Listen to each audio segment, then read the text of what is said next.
Now together as survivors, we will confidentially compile the names we all know were regularly in the Epstein world. Hold on. And it will be done by survivors and for survivors. Regularly involved in the Epstein world. That's a little different from I was raped by X. Can we stop playing the high school bullshit? It was a pedophile sex ring with a sex island. Can we name the people? Let's start with the people who raped you. Let's go to this Epstein right now because people are talking about it. Hey, do you think there's anything new? Sorry. 33,000 files, but, not really a whole lot there. But don't take it from me. Here's the gay on CNN.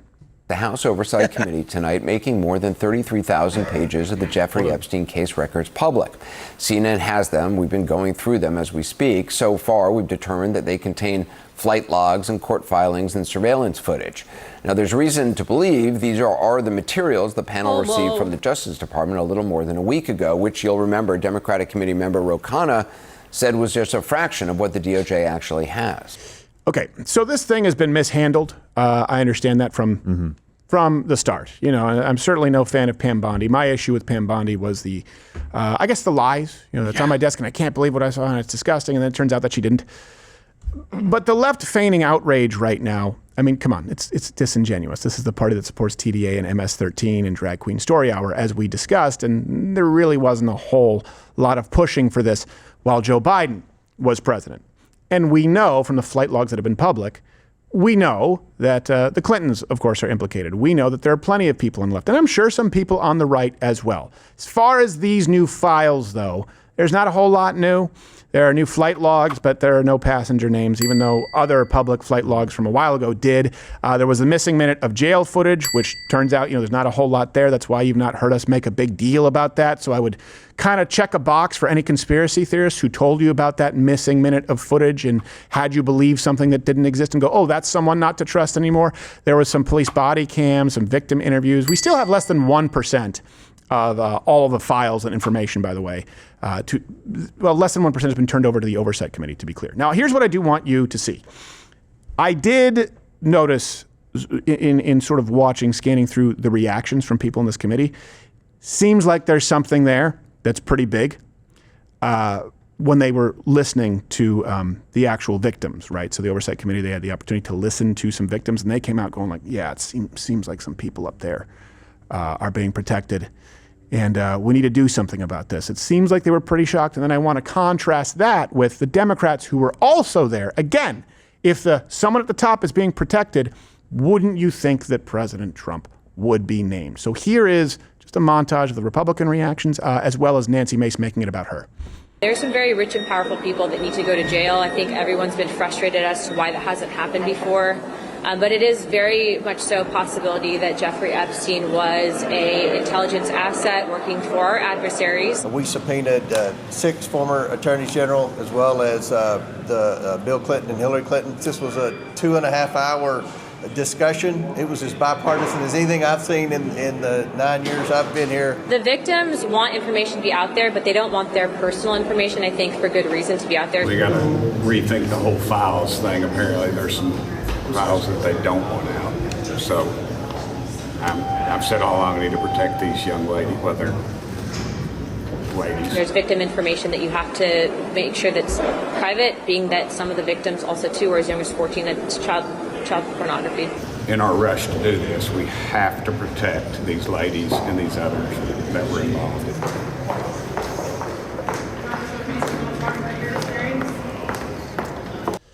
So a lot of people voiced concern and talked about wanting to release the files.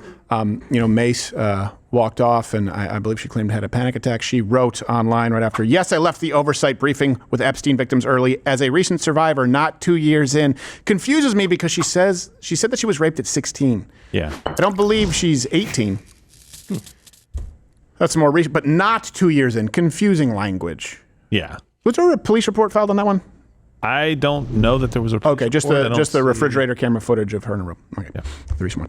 I had a very difficult time listening to their stories. Full-blown panic attack, sweating, hyperventilating, shaking. I don't even want to give this any more attention. It's just always makes it about herself. Let's say that everything that she says is true. Let's say that 100% of every word that she says was true. Yes, I left that meeting. It was really hard to sit through that. Period. Done. End of story. End of statement. You made it about yourself. Yep. I don't understand how it's... Now you made it about yourself. That's why people are pissed off at you. Not that you lied. Maybe you lied. Maybe you didn't. You made it about yourself. Yep. Obviously. I don't understand how you can't sit through it when you can just go out there and talk about your own experience. Yeah. All day long. Yeah. Every day. Especially, it's almost like your duty would be, if that's the case. I feel like your duty is to stay in there and to, help the victims. Yeah. That's and it may be hard to do, but sometimes you got to do the hard thing. Yeah, sometimes your duty requires you doing the hard right thing. So it seemed pretty clear to me that people are concerned behind the scenes, saying, this goes up pretty high. So, of course, the speculation has been that, no, see, they're trying to protect their boy, Donald Trump. Well, let me present to you Ayanna Pressley, who, as I understand it, was there. And if there was any evidence that Donald Trump had done anything, had been involved with Epstein, beyond actually cooperating with authorities to report him as a creep, wouldn't that be the first thing out of Ayanna Pressley's mouth? Instead, this. What we heard here today was harrowing. And it is proof of what has been an institutional, systemic betrayal for decades. Jeffrey Epstein is dead, but his hurt and his harm is alive and well in the daily experiences of these survivors. Maxwell is incarcerated, but it is these survivors, these victims, who are still very much in jail. We will not shield powerful abusers. They must be taken into account, and that cannot happen if we are not centering and prioritizing the voices of survivors. And the entire public needs to understand just how systemic and how far and wide and how deep this institutional betrayal goes. Far, wide, and deep. I can't believe that involves President Trump, and you wouldn't mention it. She also, by the way, went on to say this. Embrace me as her king and as her God. Well, I won't. I don't know. I will not either. At that same conference, there's 4 other Democrats that spoke too. Yeah. Yeah. They didn't say anything either. No one said anything. I mean, you wouldn't have to charge the guy with paying back a loan that the bank was happy about. I know. If he was a rapist or a child molester, by the way, I think the file should be released. I always have, just like Donald Trump Jr. on this very show believed.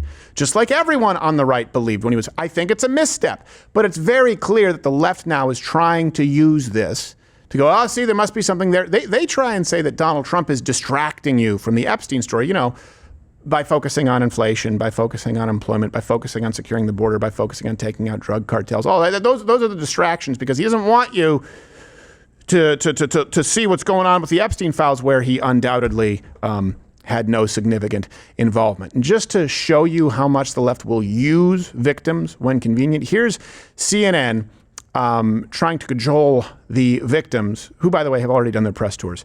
This was just this morning. Hey, isn't Trump somehow implicated? Asking them questions. Just because you're a survivor doesn't mean that you have all of the information. There's no way they could possibly answer these questions accurately, which is the very reason for the leading question about President Trump. Do any of you have any doubt about Ghislaine Maxwell's role in Epstein's crimes? Absolutely not. Absolutely not. She kind of fawned over President Trump. It's the exact manipulation that she did to her victims. Why do you think she said those things about President Trump? Because she wants the pardon. The fact that she's even got changed prisons, I mean, she should be in the worst prison in the United States. Now, let me put this in context. Those women never met Maxwell. They never had any interaction with her. And as I understand it, none of them had any significant interactions, if any interactions, with Donald Trump. You guys can correct me if I'm mistaken. But I know for certain, no interactions with Maxwell. So hold on a second. So you've never met Maxwell? I'll do the job of a CNN reporter. You've never met Maxwell? Why do you think the lady you've never met, who you know nothing about, would say that another man you've never met had nothing to do with your sexual abuse? 'Cause she must be lying and he must have, I think. That's journalism? I must be missing something. That's journalism?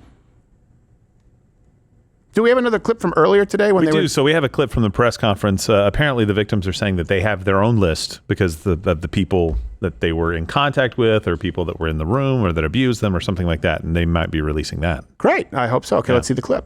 Transparency is justice. Release the files, end the secrecy, and stand with us in declaring that no one, no billionaires, no politicians, not world leaders, is above the law. Good. That means close the border. I agree. And let me announce now, several of us Epstein survivors have been discussing creating our own list of names. What, so they don't have it? They're going to create it now? going to create it now from memory. Many of us were abused by them. Now together as survivors, we will confidentially compile the names we all know were regularly in the Epstein world. Hold on. And it will be done by survivors and for survivors.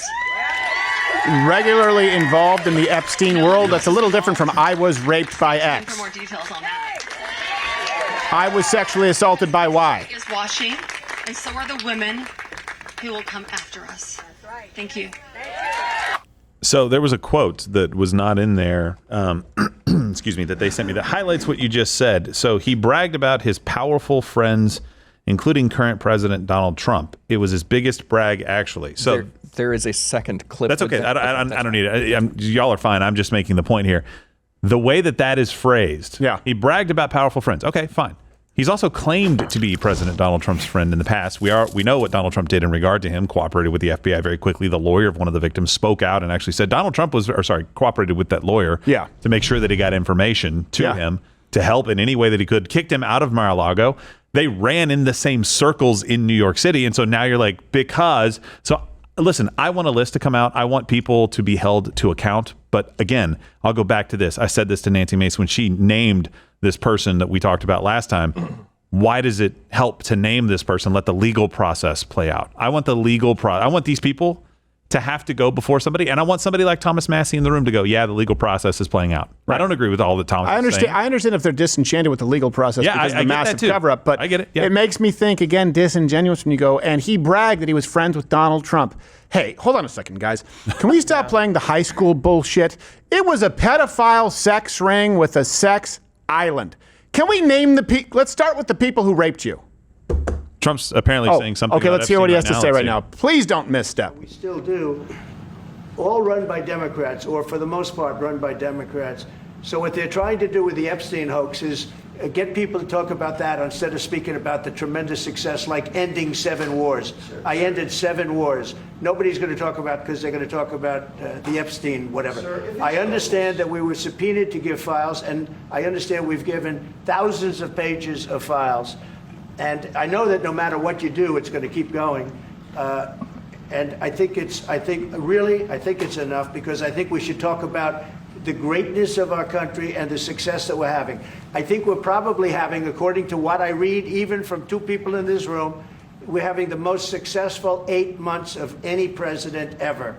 And that's what I want to talk about. That's what we should be talking about, not the Epstein hoax. When are you going to make a decision on Ukraine, Mr. President? Is that what he's trying to coin now, the Epstein hoax? That's not. He's got to stop calling it that. Yeah, because it happened. People were raped. We know. Message to President Putin. He knows where I stand, and he'll make a decision one way or the other, whatever his decision. It looks like he's moving on to Putin. But still says Trump on Epstein's case. If we're unhappy about it, you'll see things happen.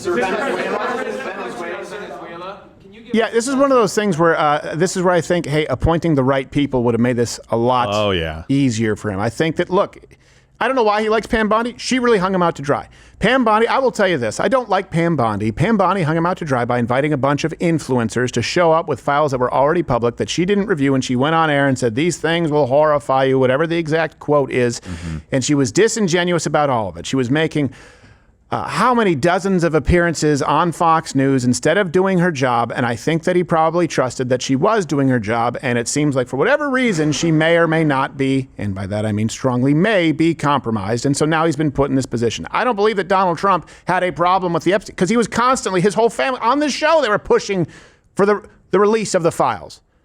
I do think that now he's going, well, what can we, Well, what can we release? And they're saying, well, we can't release this because this has to be redacted. He's going, I got egg on my face here. I think that they put him in a shitty situation. I think he's handling it poorly. He's handling it poorly by calling it the Epstein hoax. So the hoax, and we've defined this before, guys, but most people don't realize what he's saying. He's saying the hoax is that he was involved in molesting and sexually abusing somebody. That's the hoax. And what they're running with right now is Trump says case is Democratic hoax. Minutes after survivors say this is not a hoax. The abuse was real. Well, he's not saying that the abuse didn't happen. He didn't say it. So yeah, but he's handing to them on a platter. Yes. 100% with you, Josh. Well, I agree. They'll do it anyway. Like they're salivating at the very thought. I hope he calls it a hoax again. Right. Yeah. I mean, people tried to do it when I said the AIDS epidemic hoax, and the very first phrases, I said, look, of course AIDS is a thing, but the idea that it was an epidemic that would kill 1 in 5 members of heterosexual relationships, that was a hoax. The idea that you were at risk. Right. It's a pretty easy cure for AIDS, actually. Don't be gay. Is there a pill for that? Pretty much. Or blowjobs only. Yeah, pretty much. That could also be. That's like it's off label. But so what are the chances of the survivors who are making their list right now putting Trump's name on it? Of course. Well, they just did. They said Epstein said that he was friends with Trump. Okay, I can tell you I'm friends with Scott Eastwood. I will say, By the way, Scott Eastwood is awesome. He's my best friend. If any one of these victims were inclined to exaggerate or stretch the truth or misremember something, which happens sometimes, I would say going on national television and calling it a hoax and saying it should go away is probably not going to. It's probably not going to help. No, that's not going to make them. Yeah. Every time he addresses it, he should say, "Look, I push for the release of these files.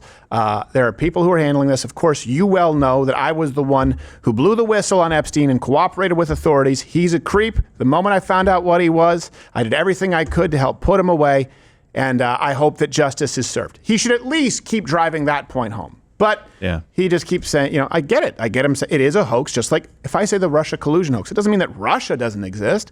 It means that he didn't collude with Russia to win the election. You're still here. On YouTube.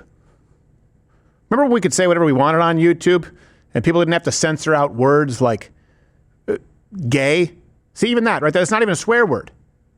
Or the word sex. Even if you're just talking about it, you're not saying anything profane. That's why I live stream on Rumble 5 days a week. Go subscribe over there on Rumble, where you get the live show every single day. If you're still using this archaic form of delivery for information on YouTube, I don't want to judge, but your father hates you.